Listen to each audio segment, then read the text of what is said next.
Literally lighting up House Oversight Committee Chairman Trey Gowdy after the congressman praised the FBI for spying on the Trump campaign. Congressman Gowdy, what's happened to you? Take a listen. And he's drawn a conclusion. There's nothing wrong with this FBI informant. The FBI did exactly what the FBI is supposed to do, and the American people agree. And of course, Trey Gowdy knows that the American people agree because nobody speaks for the American people like Trey Gowdy. Did they have an informant, aka a spy, at the DNC to chase down the Russians who were hacking the DNC's emails? No. If they're trying to protect us and the candidates in the election from the Russians, as we pointed out last week, why weren't there informants in Jill Stein's campaign or Hillary Clinton's campaign or Bernie Sanders' campaign?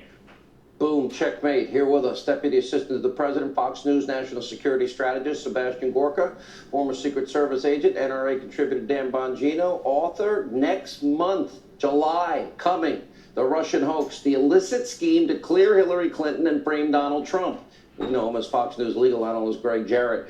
I have an important question for you. Let me start, though, with Dan Bongino responding to the great one and Trey Gowdy. Why weren't there spies in anyone else's campaign? Great question. How is it that, as Greg has pointed out, the interrogatories in Great Britain by Christopher Steele, he said, oh, it's raw intelligence, maybe 50-50, used to get FISA warrants on American citizens, one that happened to be in the Trump campaign? They weren't spies in other campaigns, Sean, because they were spying on Trump. They weren't spying on the Russians. You know, listen, this is I don't know if Trey Gowdy wafted a little of that swamp air up He never saw the documents. How could he make that comment? He never saw the documents. But he made a comment so irresponsible and reprehensible, Sean. He said, Americans should be confident the FBI worked the case as they should have. Really?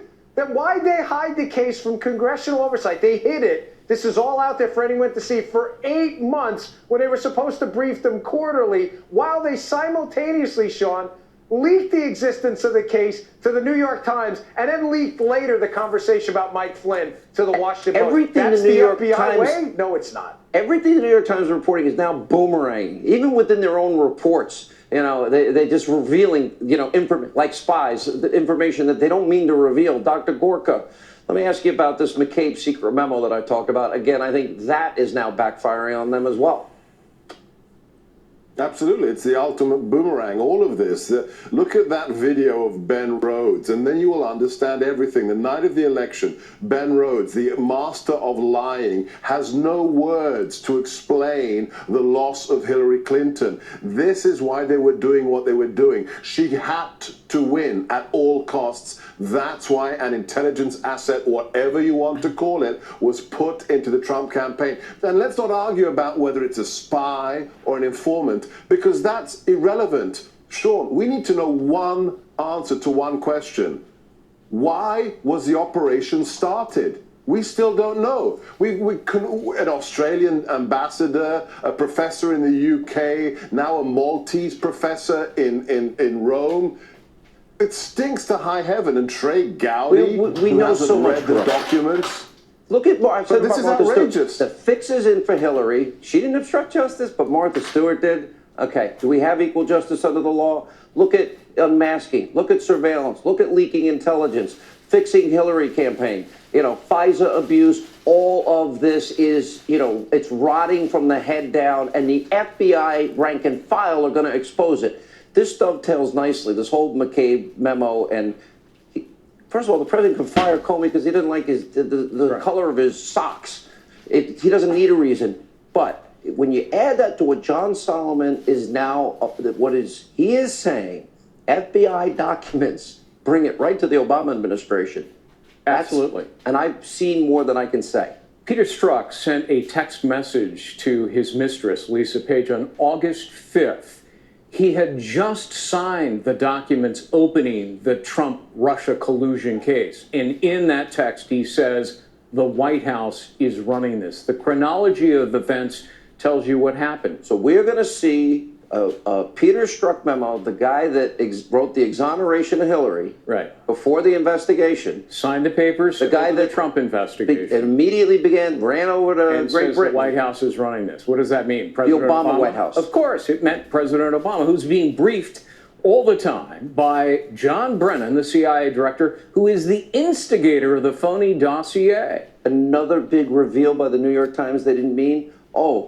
For the FBI to interview this Australian that met and was drinking with Papadopoulos Downer, it had to be negotiated by our State Department. That means John Kerry knew. That means that probably Obama knew. Sure. That's another sign pointing to Barack Obama and company. On June 20th, Steele writes his phony, fictitious dossier first memo. He immediately calls the FBI. The FBI, 2 weeks later, flies to London at Orbis headquarters and meets with Christopher Steele, who tells them all about Trump-Russia collusion. That was phony evidence. 3 weeks later, the FBI opens its investigation, and only thereafter do they start looking into Papadopoulos. And now we know the timeline is off, too, because right. it started in the spring. All right, last word from both Dan and Dr. Gorka. Dan. Sean, I think the next shoe to drop is the information about, Russian dirt on Hillary was clearly pulled out of the campaign by the FBI. Who pushed it in there? That's going to be the next shoe to drop. Okay, paying close attention. And Dr. Gorka. The suspect number one is John Brennan, and he wouldn't have moved a muscle unless Obama knew as well. Absolutely. Boom. Okay. It's all collapsing, and they're turning on each other. Did you notice that? Cade, Comey, it's all going to be a circular firing squad against each other. And Peter Strzok and Lisa Page. Oh, can't wait. Absolutely. Bottom line, let me know what you guys think in the comments below. And again, thank you so much for watching.